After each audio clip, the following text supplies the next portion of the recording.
I think we can all agree that one of the beauty of any action game is player expression. To discover what are you capable of, experimenting and even surprising yourself of what is possible. Execute a well-crafted, sometimes long combo strings, and admire your handiwork. But this requires a certain level of understanding of the combat system and time before you can derive that satisfaction of not just beating your foes, but actually looking good while doing it. But sometimes you don't want to input some intricate button combos, however, you still want that satisfaction of looking cool on screen. Well, there is a game just for that.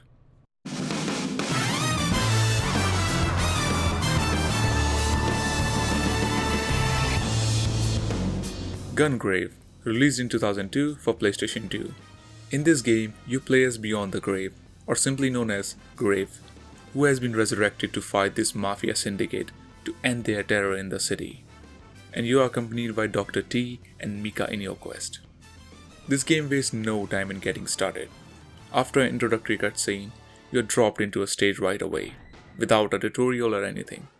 This could be detrimental for any action game, but this works here, because the mechanics are so simple that around the 40% of your button on the controller are unused, and you can easily memorize these controls with just a glance.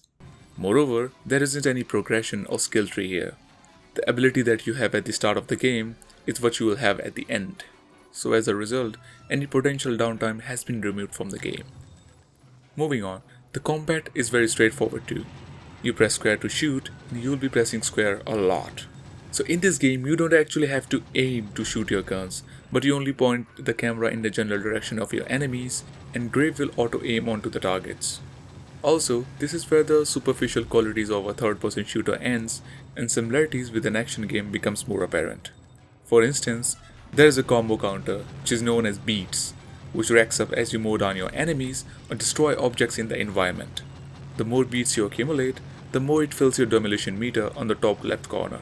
That in turn allow you to either fire a massive damage dealing shot or recover some health on the fly. A simple but effective form of decision making. Likewise, there are end of level rankings and even a handful of boss fights are present here. It feels very badass when you enter a room filled with enemies and soon after the havoc ensues and the bullet dances everywhere, and when the final shot is fired, you are the last man standing, leaving only death and destruction behind. You can even do a sick pose to seal the deal. Cover is for your enemies, not you. One of my chief problems with the game is the camera and how it's controlled here. There were many occasions when the enemies were behind the wall or out of sight, which is normal, but moving the camera is very slow and is done with a left analog stick. Same input that is used to move your character also. That means you'll be immobile while moving the camera. And devs knew that this is an issue, that's why they employed few things to mitigate this problem, like quick turn, lock on, and right dance, where you mash the shoot button and you are able to move the camera while Graves fire fanatically all over the place. There are problems with these options too. Firstly, in right dance, Grave mostly focuses his shot of what is in front of him, so you are more likely to take few cheap hits from the surrounding before you are able to kill them. Secondly, when you use lock-on, the game chooses a best target for you, which is not ideal, but the problem arises when you take into account that you cannot switch targets while you are already locked onto an enemy. This lock-on can be somewhat helpful when you're fighting bosses, but when you're fighting multiple enemies, this becomes an issue. Overall, camera still feels awkward to use. But at the same time, you have to keep in mind that this game is from the era where there wasn't any set templates for camera and controls, and many devs were still experimenting and figuring out what is standard nowadays. In other words, you will encounter some PS2 jank, if you want to call it that. Anyways, now I want to talk about one of the best quality of this game. The thing that made me want to play this game multiple times, and also the reason for this video. The short length.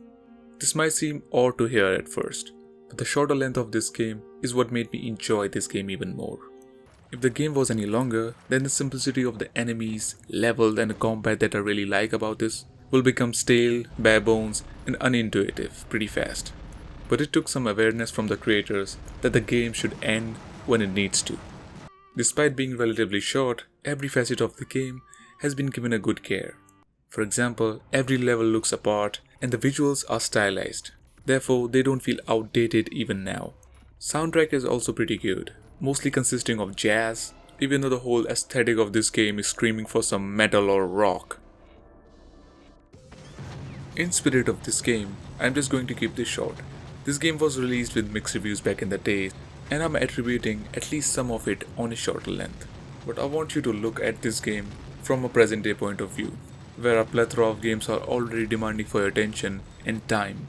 It's nice to play something that is simple, to the point, and can be beaten in just one sitting if you really want to. Remember, you can derive great pleasure even from smaller things.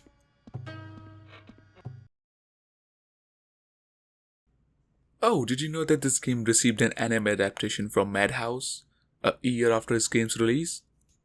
Cool stuff.